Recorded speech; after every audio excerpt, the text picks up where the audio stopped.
court battles and shenanigans that have besieged IEBC. Do you believe that this body is ready for the elections? This body can be ready for elections, but their work is being impeded by the hurdles thrown in the way. In the first hour when we were with David, I remember he said something about IEBC having a legal department that can handle the matters that are coming towards them. But let me just put it into perspective. Whenever a public body is taken to court, the first port of call will be the Attorney General's chambers, and you want the AG to send State Counsel to defend you. But when the matters come in an avalanche, as has done with the IEBC, they have no option but to get other law firms to handle their matters.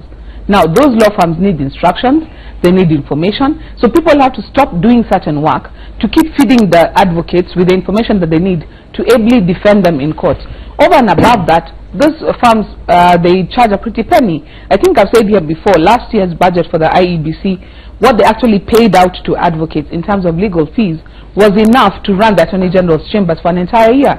It was in excess of 4 billion, and the AG's budget for the whole year was 4.8 billion. So if you put it in context, Kenyans are paying a lot of money for all these law cases.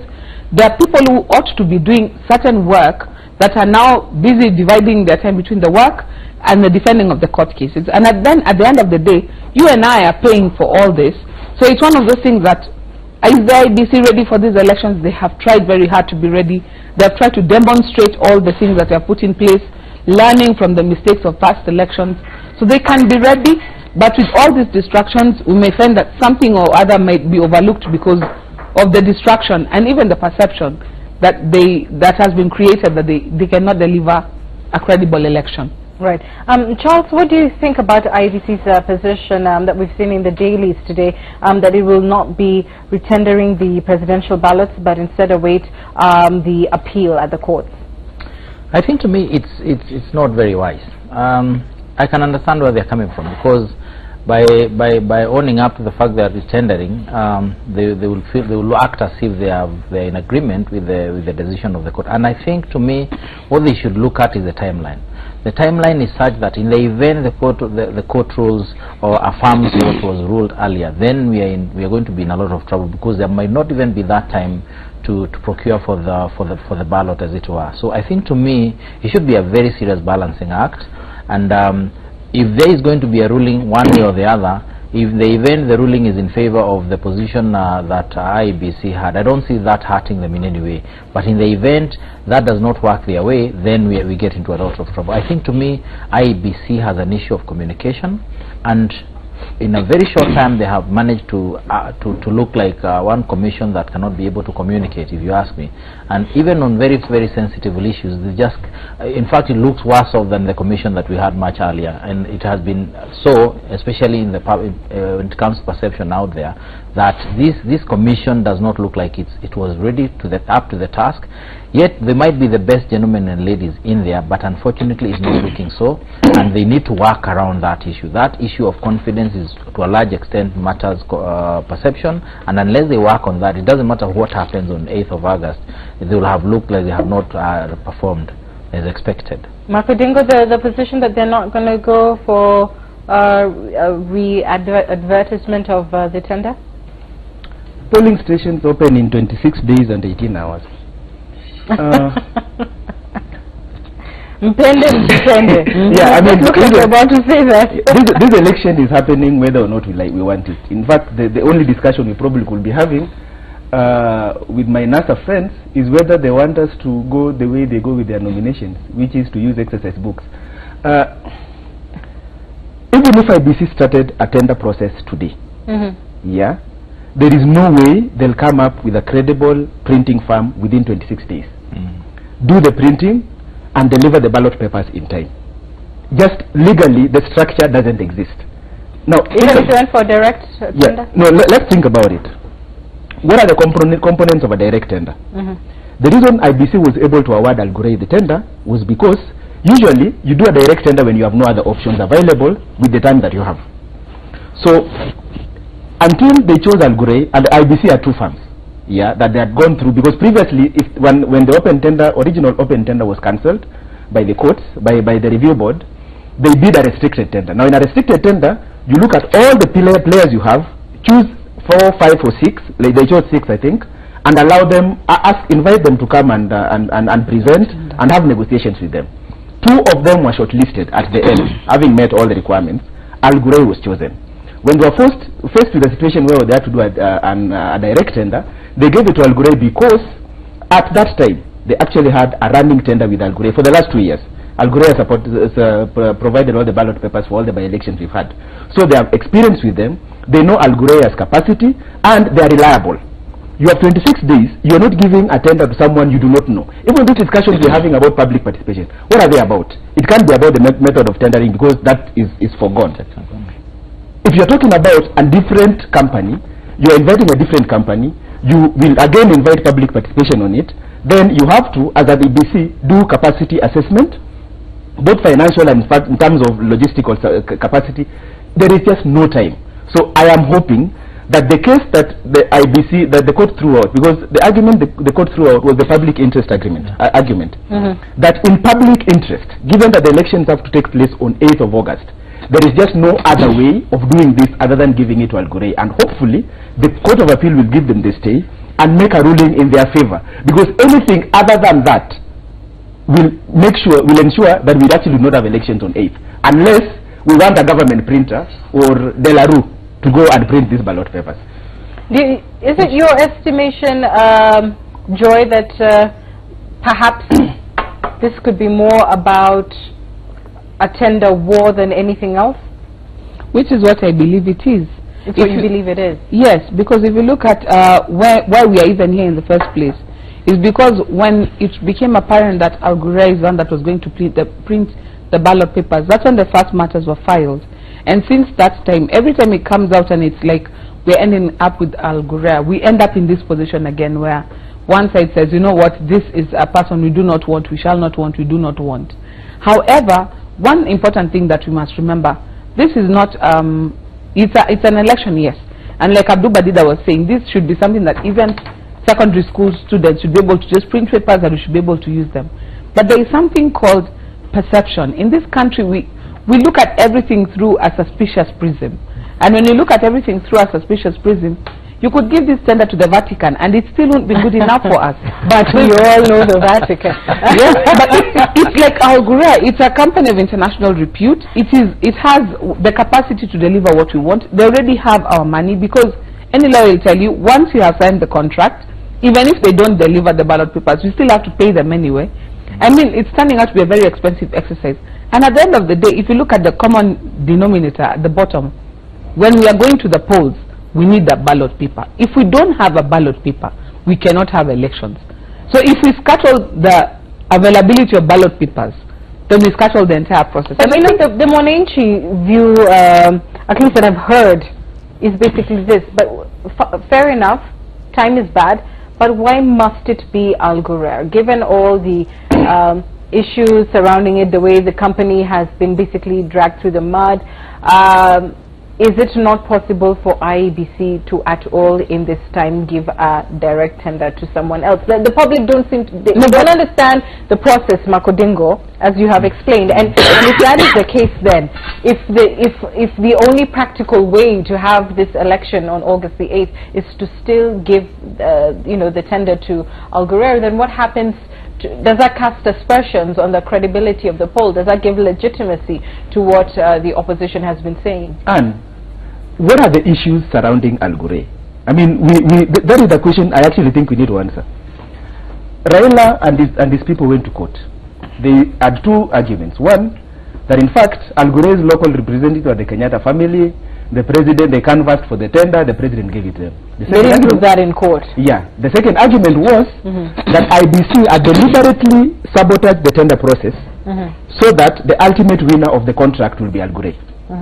On both counts, the court threw out those arguments and said they had no basis, they had no evidence. So out of that ruling, other than the fact that they ruled that there needed to be public participation, the court was clear that Al Ghurair was clean, that Al Ghurair was credible, and was a company of international repute. So as it stands now, Al Ghurair has no issues at all. We cannot be in a country where someone wakes up one day goes to TV, makes wild allegations without basis at all, and somehow, and create perception in his mind and the mind of his supporters, and then courts agree with him. It can't be like that, because every day, if it's perception, then people will wake up and say, Chebukati, we feel Chebukati doesn't like us.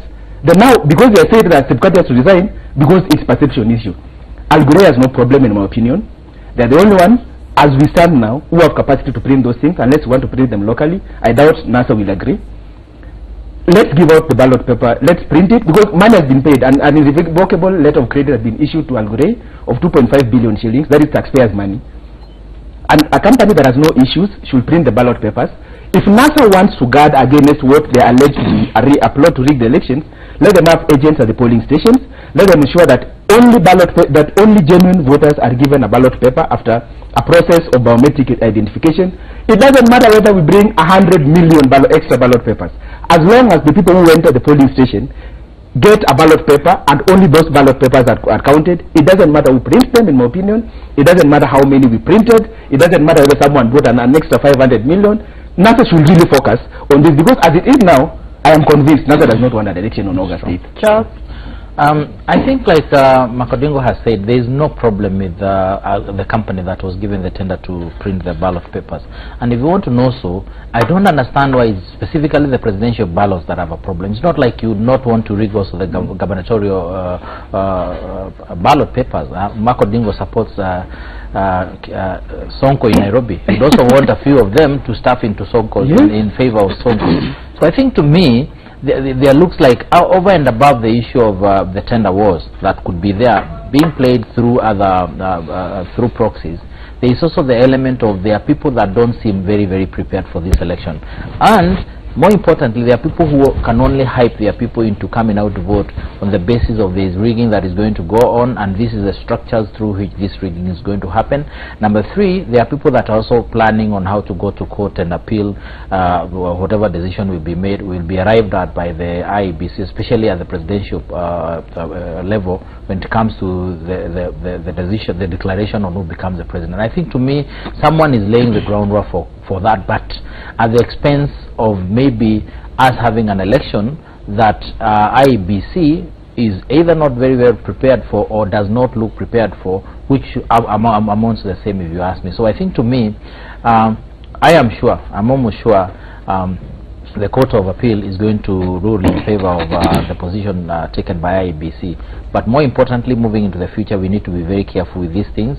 And I think Kenyans must now be alive to the fact that elections are not just about going to the polls, and it is about even expressing an opinion on an issue like this one, because I think many Kenyans would like to go and vote on the 8th of August. They cannot wait a day later, and especially considering we don't even have that benefit of a day later. It can only be done on the 8th, otherwise there's going to be a very crazy constitutional crisis. All right. Joy, you know, IEBC has been engaging somewhat with the political class in various issues. Do you think it has paid off for them, or has it caused, you know, has it given them fodder for more, you know, confusion and made it more of a circus?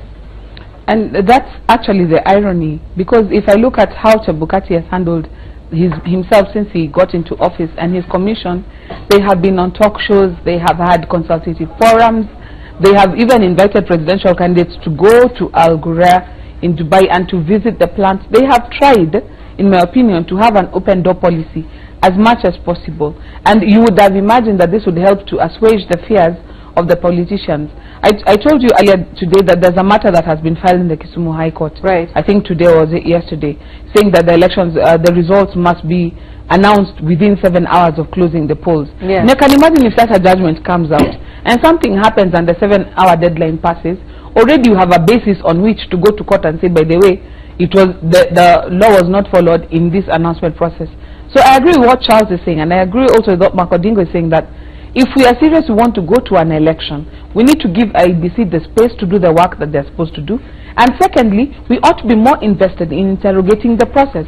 For example, if I have my people at the polling station, I should tell them, look, all the people who come in should be identified in the KIMS.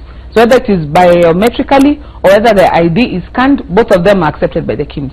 Then I would tell them, make sure that the people identified by the KIMS and the number of ballot papers that have been cut from the book tally before you even open the ballot boxes. Once you know that has been tallied, then when you open the boxes, we know 2,000 people are identified, 2,000 people are in the KIMS, then we know we're expecting 2,000 ballot papers in the boxes. So if there are more than 2,000, then you raise the alarm. Now if somebody is invested in the process, they're able to better secure their position than endless court cases that at the end of the day are based on fears, on innuendo, conjecture. So we've gotten to a place where we are binding ourselves in cords before we even get there. And at the end of the day, we may find that what we are doing to ourselves now might be exactly what sabotages the process on August the 8th. Wow. Okay, as we wind up on this discussion this hour, with the polls in under 30 days, what would you each advise Kenyans to vote on? What are the issues that they should vote on? I'm assuming you're starting with me? Yes, sure. I may not be very objective on this one because I very strongly support a political party, the Jubilee Party.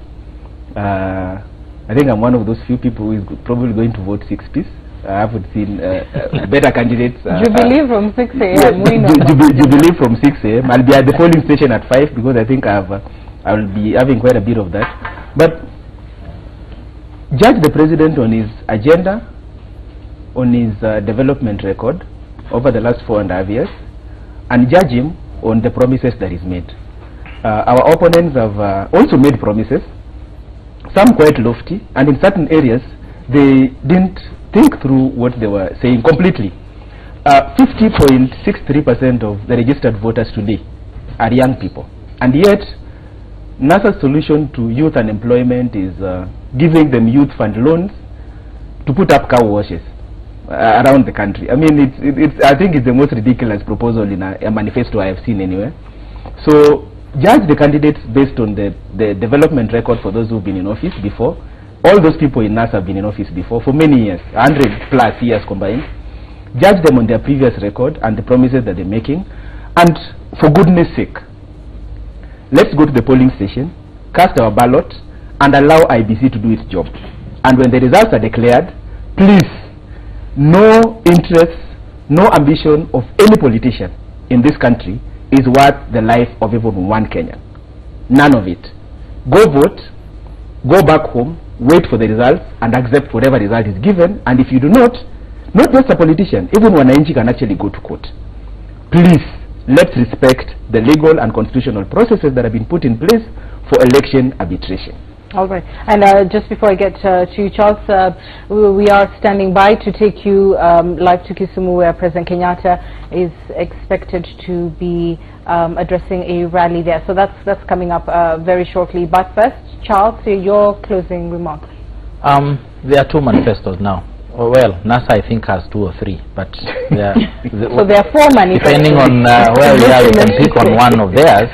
And I think to me it's a question of who, because now we cannot argue on the basis of people are saying in their campaign trail. The manifesto is the thing we need to look at. I know many Kenyans don't like looking at these documents, but we are here, people analyze these documents every day, and most of those people that analyze these documents are believable.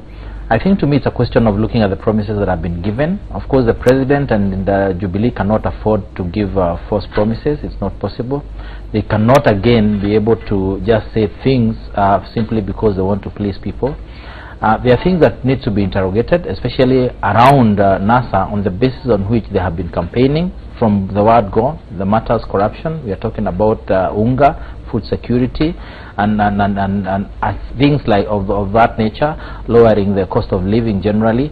And I think if you look at the manifesto, there is no way on earth they'll be able to achieve those things that they are talking about. When you talk about honestly free education starting September, seriously, and you know there is a division of revenue bill that is supposed to be generated and to go through due process so that it can become law and people allocate money to that at that end, and there will be no sitting parliament around that. I think there are things that people need to come out clearly and talk about, and appreciate. When you're talking about corruption and there is no clear way you're going to deal with corruption, and when you're told the individuals around you that are funding you are not straight individuals, and then your argument is, why have they not been arrested? You should start by saying, then I will not associate with this person again from this point on, and when I get to power, I will jail them, or something to that effect, or at minimum shoot them in the kneecaps, or something that will tell us that you're going in the direction that you've been talking about on your campaign. I think, to me, people should look at these things, vote on the basis of their conviction, but more importantly, like Makodingo has said, it is not a matter of life and death. It is a question of you voting and keeping the peace, maintaining the peace, and allowing due process to, because you'll never find Uhuru Muigai Kenyatta in the streets fighting and Raila Amolo Odinga. It will not happen. So to me, it's a question of let them respect the due process. In the event someone loses, because one person must lose, let us watch as they go to court, and we have competent courts now that can determine such matters. Joy, what issues should Kenyans vote on? I would urge Kenyans to vote with conscience. Think about what you're doing and do it with conscience. What do I mean by that? We have been dazzled by the bright lights of the presidential campaigns until we have forgotten that the people who will determine the state of schools in my area, the state of health centers in my area, is the MCAs, is the county governments. Can you start as a Kenyan interrogating the people who are going to affect exactly where you live, your locality? Have those people in your mind clear before you go to the polls. Let's not do picky ponky with the guys at the bottom and you're only interested in the guys at the top. Because when you do that, you find that bad governance starts at our local level. The MCAs, the role that they play, the governors, the role that they play in the ordinary life of Mwananchi is very, very paramount. And I would urge Kenyans to look at that first. Secondly, one thing that has bedeviled this country is corruption. Another thing is tribalism.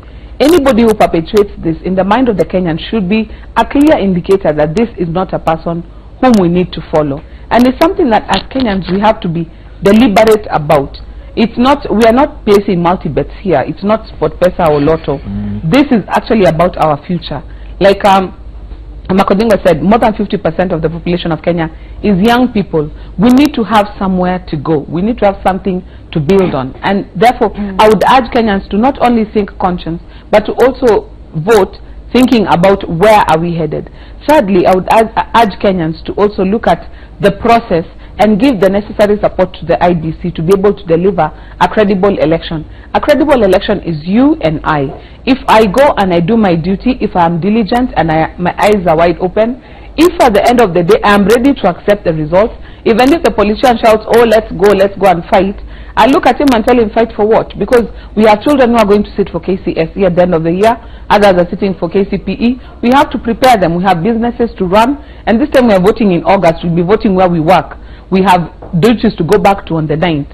So as Kenyans, let's also be aware that unless we give politicians the hands and the legs to go out and fight, they'll have nothing to fight with. So as Kenyans, let us decide that we will vote, we will be alert and aware, but we're also not going to engage in any hateful crimes. We're not going to fight each other, because at the end of the day, if the country burns, we all suffer, we all burn. And yet those who have got the money will simply fly out and start a life elsewhere. So let us think of ourselves, of our children and our children's children as we go to vote. I love what you said, Joy. I mean, the context really, we are their hands and their feet, and if we say no, then there's nothing that they can do.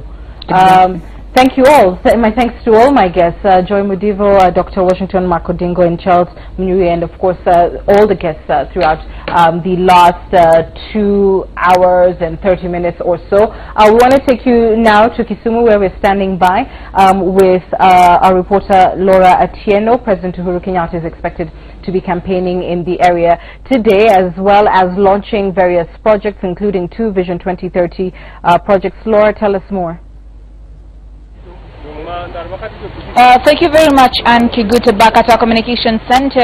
And here in the county of Kisumu, people are actually anticipating the president's visit. And we're being told that the president is currently in Mbita. He's launching the Mbita Crossway, and of course he'll be traveling by road all the way to Ahero, where he's also launching the 18 billion revamping of the highway, the first lift of the highway there from the Ahero Isibania highway, and then he'll be proceeding all the way to Kisumu, where he'll be also we're having the groundbreaking of the East African Breweries Limited plant. And if I could talk to some of the people here so that they can give me their expectations of a president's visit and what they're expecting to talk about. Thank you. I'm Samira Ali, Chairman Kisumu Bunge. In fact, I do welcome the president, and we are waiting for him. We are happy with him because all that we need and what our forefather wanted is Kisumu or Kenya to grow, and growing means developments are there. If at all is coming to initiate a development, we have no problem with him. It is only that we are reminding him, even Daudi had very, very good ideas like his today. He wanted to build a temple for God, his God, whom he was serving. But Solomon is the one who completed that dream. So let Uhuru come and all initiate those development. Raila Solomon will complete the project that he will be initiating. To me, he is welcome. May God bless you, Tom. Yes. Thank you very much. And sir, could you also please tell us what you expect the president? Well, it is good that he is supposed to come and open those projects. After all, those are the projects which are supposed to be completed by our taxpayers' money. So we don't have any quarrel with him. Let him come and fulfill those promises that he gave to Kenyans. Yeah, it is good for him to do that, except that he's doing them at the last minute. But all the same, he's supposed to do them because that was according to his manifesto. Yes. Thank you very much. And here in Kisumu, we were earlier on at the EABL plant where the residents were very enthusiastic. They're all anticipating the president to actually come there and maybe talk to them. And that will be camping down, bringing you the latest from that front. Back to you, Anne. For that report, Laura, and we'll of course hopefully take you live to the president's functions in Citizen Extra when it continues in Swahili in the next 30 or so minutes. But before that, let's see if we can catch up just with one more bit of news happening now. Our reporter John Wanyama is live for us in Eldoret, where he has been following the nurses' strike. Earlier we heard from nurse officials in Mombasa decrying the situation, warning even residents from going to the Coast General Hospital, claiming that some of the nurses who were attending to them were not properly skilled or properly trained. Allegations whose veracity we cannot confirm, but let's take a look now at the situation in Eldoret. John, good morning. Tell us more.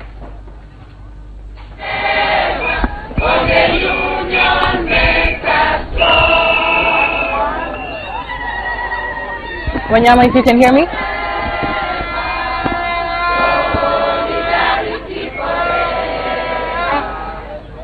Yeah. Hello. All right, we seem to be having a challenge with his line. We'll come back to it. But as you've heard, solidarity forever. The nurses are staging their protests there. We've heard from a section of nurse officials saying that the president should suspend his campaigns and address this matter and show leadership in the question of the strike, which has continued without any significant inroads being made in terms of a resolution to this particular crisis that continues to unravel in the health sector. Public opinion has been divided as to whether this is even an issue that can be handled in the current structure of government, or whether a public health service commission would perhaps be a better solution to the matter. Let's try and catch up with John Wanyama one more time. John, good morning. Can you tell us more about the protests by nurses taking part in the Rift this morning? Thank you very much, Anne. And as you can clearly see behind me are nurses from 3 counties, that's Elgeyo Marakwet, Nandi County and Uasin Gishu County. They have just come here to ensure that they show their solidarity together to ensure that their CBA is fully signed before they go back to work. And Anne, as you remember, this strike has really made our Kenyans suffer so much especially Moi Teaching and Referral Hospital, a hospital that is the second largest hospital in the country. Today, nothing is really happening in this hospital, and the hospital is also losing money because each and every day the hospital make around 9 million on a particular day. But today the hospital is also suffering financially because they can't make this money since nurses are outside the hospital. And this week also, mortuary attendants, they also said they are also going for strike because the situation is getting pathetic. And now when more mortuary attendants go to the strike, also you can imagine what could be happening to the mortuary.